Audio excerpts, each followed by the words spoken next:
Alright, welcome back, I'm going to guys. be showing you how to level up Clayton and Cole fast, get their cards up, and make the surge run ridiculously easy. These are the perks that only perks that are useful for Cole. Perk up, Trash Ball Pro, Damage Dash, Torch Tackle, and Soothing Warmth. Use as many as you have. If you don't have another, you're just gonna have to wait until you unlock it. Excellent explanation. To make this easiest for this particular speed run running with Cole, and the fact that we do have a third here, that a random that joined, so since they're going to be on Lizzie, I will change one card out. But for Clayton, if you have the cards, what I would recommend to run Team Resist, Bait Armor, Soul Survivor, and in this particular situation, Phoenix Armor. If you do not have Lizzie, Grace Period can be beneficial. If you have a Lizzie while you're running, then I would recommend running the Uncle Clay, so both Lizzie and Clayton will receive a damage resistance buff. And Okay. Flash, you still have this on Inconceivable, so more lethal is on. I will, yeah, I will lower it. Insane is much easier. Recommend doing insane unless you have a tank. You can do lethal.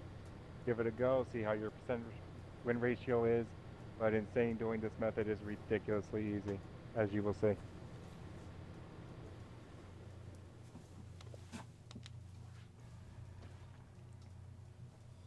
Alright, so guys, you will notice that that was a little bit different. I'm playing with my buddy, I Lap the Flash, and there will be a link to his channel in the description. So he's also recording at the same time, makes a bunch of gears guides, likes to go through and do the weekly hives on Master, and I've been running a lot of the stuff with him. So I prompted him to get his butt out of Horde the other day and go ahead and do this speed run. And together we found a way to make it where it's basically unquestionable as to what the fastest character XP and card farm is in the game. Now, if you have any questions, feel free to ask. Either one of us can help you out. You can do this with just two people. You technically could do it by yourself, especially with Cole, but anytime you're playing by yourself and you have Iron Man on, you just highly risk going down. As you can see, I'm playing Clayton. I am starting with Stim. Now, I'm starting with Stim because of the Phoenix armor. Even though the card says when you go down, when you go down, die, and respawn, you get armor, it counts you coming out of the pod as having died and respawned, which is why we have the Stim.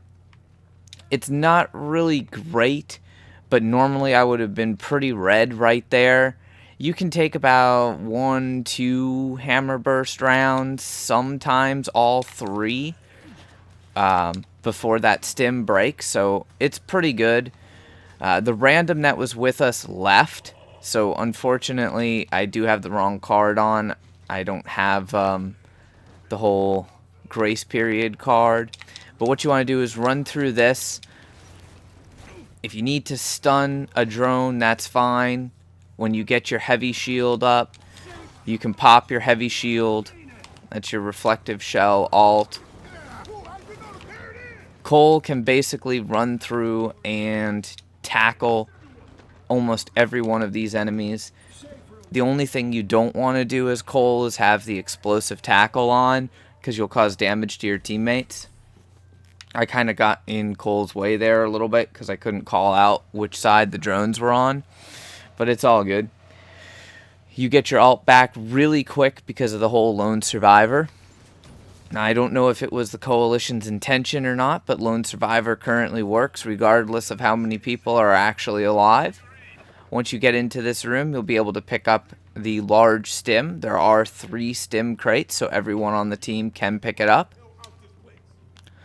Your other cards, like Bait Armor, that's literally just to give you a bit of damage resistance. You're not really here to do damage, and you're not really here to do damage with the reflective shell.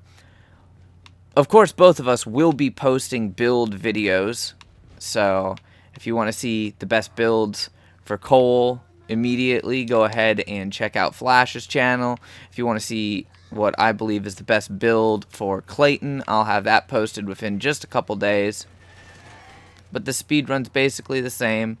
I do want to get my ult back, so your ult slowly recharges off of taking some damage. But I'll have my ult again. With the cards that Flash mentioned, you're going to be able to pretty much be unstoppable. So Cole, when you're playing without more lethal on, is going to go ahead and run around and just keep Rhodey running there in a circle. Try and pull that popper away from him.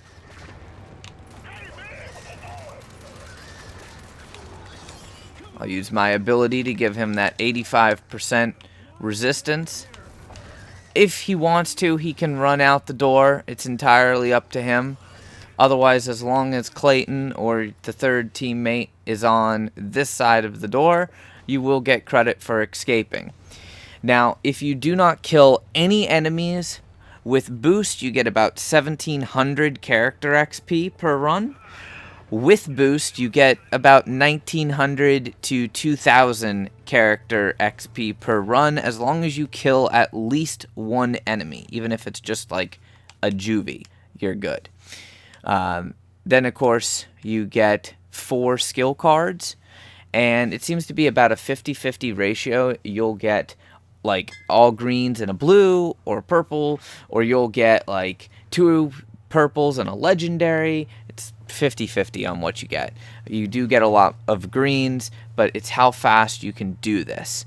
Since the actual playtime, even with just 2 people, and that wasn't our best, fastest run, because the seed sets were not exactly in our favor, but you get about 2.5 minutes of playtime, not counting the loading screens.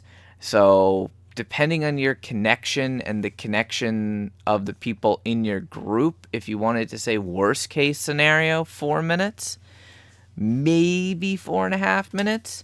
If you're on PC or you have an Xbox One X with an SSD or something like that, you can go even faster on the load times and just keep farming the heck out of this. To give you an idea, in an 8-hour time period yesterday playing with Flash, we farmed the heck out of this. I took Clayton from level 1 to less than 100 XP away from level 17 with all of his cards going up to what you see here, at least level 4, except for his legendary that I unlocked a little bit late, and of course the epic score boost card that's impossible to currently unlock for him. And we set a top 1% time for the brand new barracks map. So pretty damn busy day in less than an 8-hour stream. I do hope you thoroughly enjoyed the video. Check out Flash's channel. If you have any questions, feel free to ask. I'll do my best to help out. Otherwise, make sure you like, comment, and subscribe for more content. Until next time, stay frosty.